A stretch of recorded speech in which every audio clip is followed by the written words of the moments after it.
revenge. The Bears get their revenge. The Fail Mary has been redeemed. Jake Moody, hero of the week.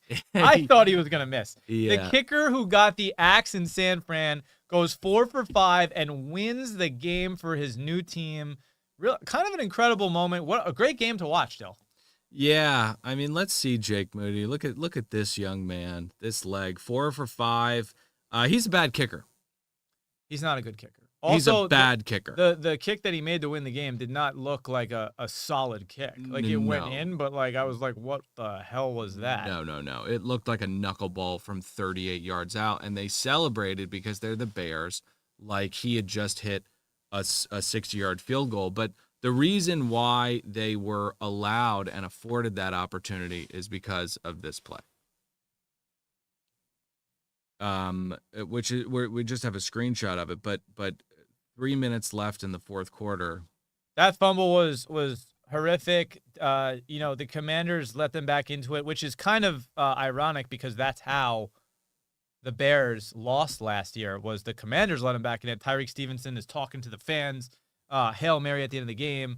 Absolutely ridiculous. But the Commanders had the game finished still, and the heavens opened up, and karma is real. Yeah, we were watching last night. You said, is it raining? It was raining. It was raining. And we both questioned whose fault was it, Jaden Daniels or Bill Krosk on the It was fumble. Jaden Daniels. It was Jaden Daniels. Dylan is very adamant about that. DeAndre Swift, 14 carries, 108 on the ground. Beast mode. I think he also had like a 70-yard or 60-yard touchdown catch. I almost won my fantasy league because of him. I needed 10-yard run. And what did they do? They ran a kneel with Caleb Williams-Gross. Quiet note for Odunze, but Caleb played a steady game. There's Top Fantasy or one of these fantasy Instagram pages.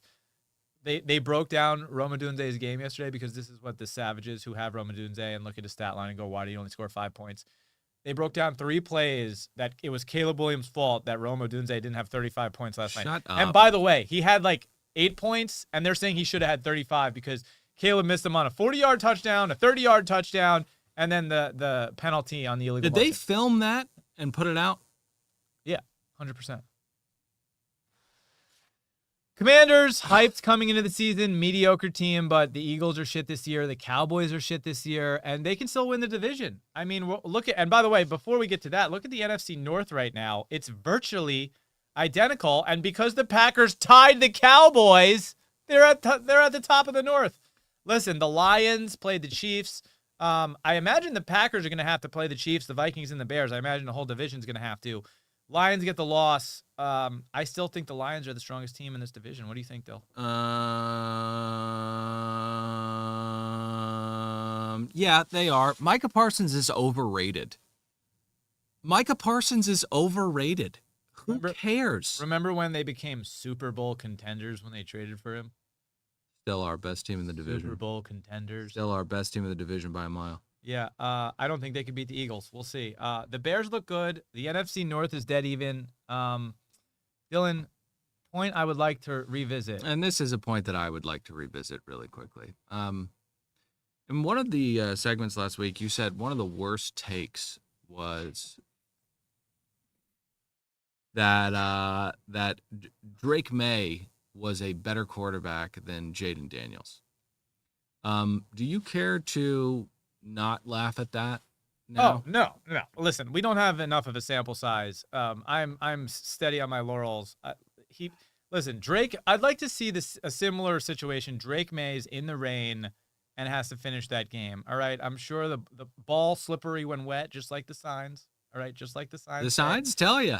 The Commanders had that game. They should have won it. They let it go. They let it slip while the Patriots are beating the Bills. So, kudos to the Patriots. They're showing Thanos memes on Instagram. Basically, the Patriots logo is over Thanos, and he's looking at his little, children coming back, which is the Bills, the Dolphins, and the Jets. Let's not get carried away, okay? Thanos is one of the most powerful people in the universe. The Patriots might be that as a franchise. Well, maybe. Because if somehow you're using voodoo alien magic to make sure Josh Allen doesn't get a Super Bowl, maybe you are the most powerful.